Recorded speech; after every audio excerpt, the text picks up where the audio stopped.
चीज़ मामले में कहती हूँ कि नहीं, जो बताया वही वो अच्छी बात है। परहेज़ एहतियात आप कर रहे हैं, ये बहुत अच्छी बात है। अगर आपने कुछ खाना, जैसे आपने कहा ना जी, कोई पर्ची से हटके, कोई ग़िज़ा वाली पर्ची से हटके कोई फल खा लूँ, ठीक है। अभी तो आप परहेज़ करें तो बहुत अच्छी बात है। ठीक। लेकिन फल भी खा सकते हैं, सलाद भी खा सकते हैं, सब्जियां भी खा सकते हैं।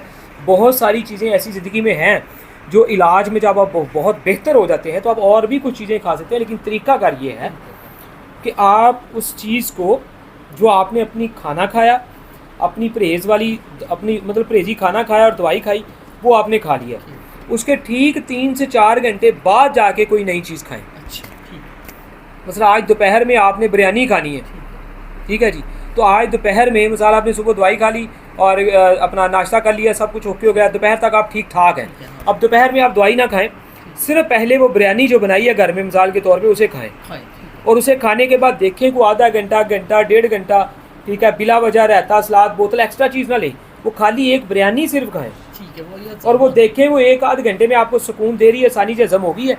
अब अगर वो हज़म नहीं हुई तो फिर आप अपनी दवाई खाएंगे दोपहर वाली। अगर वो अपने आप हज़म हो गई है तो दवाई जानबूझ के 1.5-2 घंटे बाद खाएं। खाएं। ठीक है।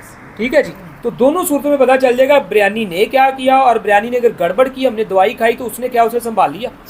इस तरह आप कोई भी फल टेस्ट कर सकते हैं, कोई भी सलाद, और एक दिन में एक चीज़ ट्राई करें और 3-4 घंटे के वक्फे से करें।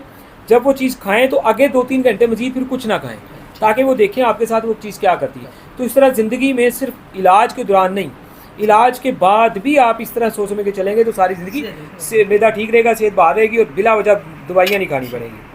हाँ, ये ठीक है कि आप घर का काम काज करते हैं, और जैसे 56-50 साल उम्र है एक इंसान, बेशक कोई यंग उम्र में है, 30 साल में, मिसाल आप ही की उम्र 30 साल है, अब घर का काम करना है, बच्चों को संभालना है, तो इंसान कमज़ोर हो जाता है। तो पेशेंट हमारे पास आया जी, मुझे कोई ताकत की दवाई दे, क्योंकि मुझ पर जिम्मेदारी है ज़्यादा। हमें भी खुशी हो कि भाई इसका मैदा ठीक है, हमने इसे ताकत की दवाई देनी है। मैदा इंसान ने अपनी गलतियों से ख़राब किया हुआ है, तो फिर ताकत की दवाइयाँ, इंजेक्शन, टीके और गोलियाँ वो भी बेचारी कुछ नहीं करती, वो भी ख़राब करेंगी। हाँ, तो इसलिए ये बातें इंशाल्लाह ज़िंदगी में समझने वाली हैं। तो ये है कि वो मैं नहीं ले रही, दूध तो लेते हैं, दही कभी कभार ले सकती हूँ। बस भाई एक मैदा 70% की डब्बी और ज़ाफ़रानी 30 गोली।